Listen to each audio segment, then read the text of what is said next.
पृथ्वी की रक्षा और जन कल्याण के हित के लिए अनेकों बार भगवान विष्णु की भांति भगवान शंकर ने भी जन्म लिया है। भगवान शिव द्वारा लिया हुआ ऐसा ही एक अवतार है बटुक अवतार। बटुक का अर्थ होता है छोटा बच्चा। पौराणिक कथा के अनुसार एक बार माता पार्वती की पुत्री अशोक सुंदरी ने हुंड नामक दैत्य को अपनी बाल्यावस्था में श्राप दिया था कि उसकी मृत्यु अशोक सुंदरी के होने वाले पति नहुस के हाथों ही होगी। इसीलिए बाल्यावस्था में ही हुंड ने नहुस का वध करने की योजना बनाई। उसने सोचा कि अशोक सुंदरी के श्राप को सच साबित होने से पहले ही मैं नष्ट कर दूंगा। मैं बाल्यावस्था में ही नहुस और अशोक सुंदरी का वध कर दूंगा। अशोक सुंदरी माता पार्वती के पास गई और उन्हें पुकारने लगी। माता पार्वती ने पूछा, क्या हुआ अशोक सुंदरी, तुम इतनी व्याकुल क्यों लग रही हो? तब अशोक सुंदरी ने बताया कि हुंड राक्षस नहुस को मारने के लिए निकल चुका है। वो नहुस का वध करने वाला है। उसको रोक लीजिए माताश्री, नहीं तो अनर्थ हो जाएगा। अशोक सुंदरी की बात सुनकर माता पार्वती को क्रोध आ गया और वे बोली, हुंड राक्षस की इतनी हिम्मत कि वह नहुस का वध करने जा रहा। आज हुंड दैत्य की मृत्यु होने से कोई नहीं रोक सकता। देवता ऋषि मुनि सब हुंड के अत्याचारों से तंग आ चुके हैं। अब मुझे उसका संहार करना ही होगा।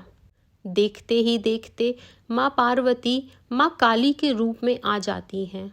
उनका क्रोध बढ़ रहा था। वो हाथों में खड्ग लिए हुंड के वध के लिए निकल पड़ती हैं।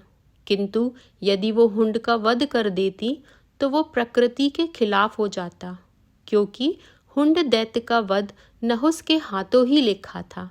इसीलिए माँ काली को रोकना जरूरी था, पर उनके क्रोध को कौन शांत करेगा, यही समस्या थी।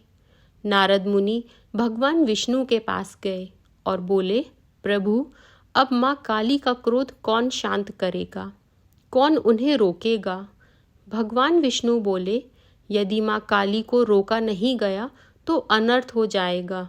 अब तो केवल महादेव ही माँ काली के क्रोध को शांत कर सकते हैं। जिस प्रकार उन्होंने पहले भी कई बार माँ काली के मार्ग में आकर उनके क्रोध को शांत किया है। भगवान विष्णु नारद जी से कहते हैं कि जब देवी पार्वती क्रोधित हो जाती हैं तो माँ काली का रूप धारण कर लेती हैं और फिर उनके क्रोध को शांत करना असंभव हो जाता है। तभी सारे देवी देवता भगवान विष्णु के पास पहुंच जाते हैं और उनसे कहते हैं, प्रभु, माँ काली अत्यंत क्रोधित हो चुकी हैं। सारा संसार भय से कांप रहा है। कुछ कीजिए प्रभु। भगवान विष्णु कहते हैं, आप चिंतित ना होइए देवराज इंद्र, हम सब महादेव के पास चलते हैं।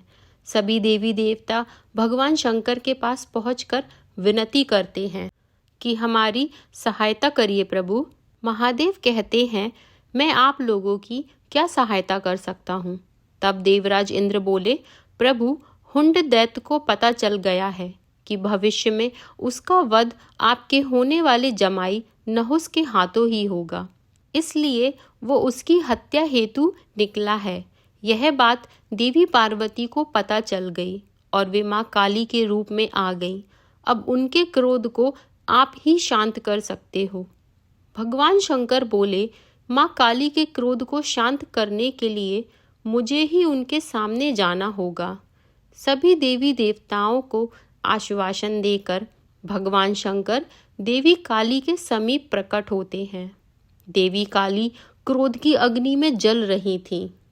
वो भगवान शिव को अपने सामने देखकर विशाल रूप धारण कर लेती हैं और उनका क्रोध अत्यधिक बढ़ जाता है।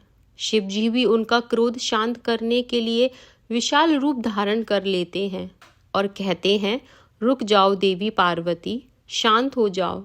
देवी काली कहती हैं, नहीं, अब मैं तभी शांत होंगी जब हुंड दैत्य का वध कर दूंगी।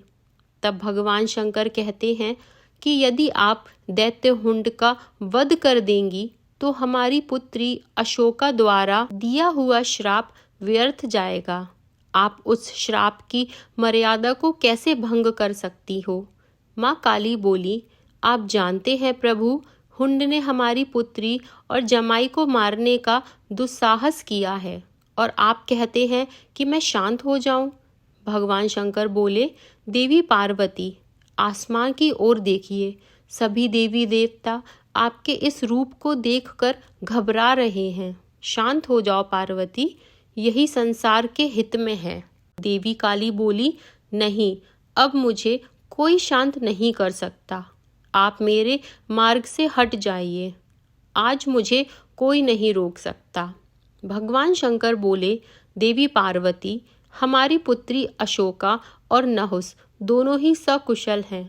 माता पार्वती के क्रोध को देखकर नारद मुनि बोले, माता काली का क्रोध तो शांत ही नहीं हो रहा, वे तो महादेव की भी नहीं सुन रही। तब भगवान विष्णु बोले, नारद, भगवान शिव के होते हुए हमें चिंता करने की कोई आवश्यकता नहीं है। वो देवी काली के क्रोध को शांत अवश्य करेंगे, आप निश्चित रहिए। उधर माँ काली क्रोध में आगे बढ़ रही थी। तभी उन्हें एक बालक के रोने की आवाज सुनाई दी। वह बालक कोई और नहीं, स्वयं महादेव का अवतार था, जो हूबहू दिखने में महादेव की तरह ही था। अपने बाल रूप में महादेव रोए जा रहे थे। उनका रोना बंद नहीं हो रहा था। लगातार रोते हुए बच्चे की आवाज को सुनकर माँ काली रुक जाती हैं। बच्चे का रोना माँ काली से देखा नहीं गया। वो उस बच्चे के पास जाती हैं। नन्हे से बालक को रोता हुआ देख माँ काली से रहा नहीं जाता और वो उस बालक को गोद में उठा लेती हैं। माँ काली सोचती हैं, ये बालक इतना क्यों रो रहा है? ये तो चुप ही नहीं हो रहा। लगता है मेरे इस रूप को देखकर ये डर रहा है। मुझे अपने वास्तविक रूप में आ जाना चाहिए। बालक की मधुर आवाज सुनकर माँ काली अपना क्रोध भूल जाती हैं और वे उस बच्चे को खिलाने लग जाती हैं। बालक भी चुप हो जाता है। तभी वहाँ पर देवर्षि नारद और भगवान विष्णु सभी देवताओं के साथ प्रकट होते हैं। भगवान विष्णु कहते हैं, देवी पार्वती, ध्यान से इस बालक की ओर देखिए। आपके क्रोध को शांत करने के लिए महादेव ने इस बालक का रूप धरा और ये जो रो रहे थे वो इनकी पीड़ा थी। ये जानते थे कि इस समय आप अत्यंत दुखी हैं और आपने अपने दुख को क्रोध में परिवर्तित कर लिया है और क्रोध विनाशकारी होता है। इसीलिए आपके क्रोध को शांत करने के लिए ही महादेव ने इस बालक का रूप धरा था। आज यह सिद्ध हो गया कि अत्यंत क्रोध को अत्यंत प्रेम भाव से ही शांत किया जा सकता है। महादेव, आज से आपके इस रूप को बटुक अवतार के रूप में जाना जाएगा। सभी देवी देवता भगवान शिव और माँ पार्वती पर फूलों की वर्षा करने लगते हैं और तभी से बटुक अवतार को पूजा जाने लगा।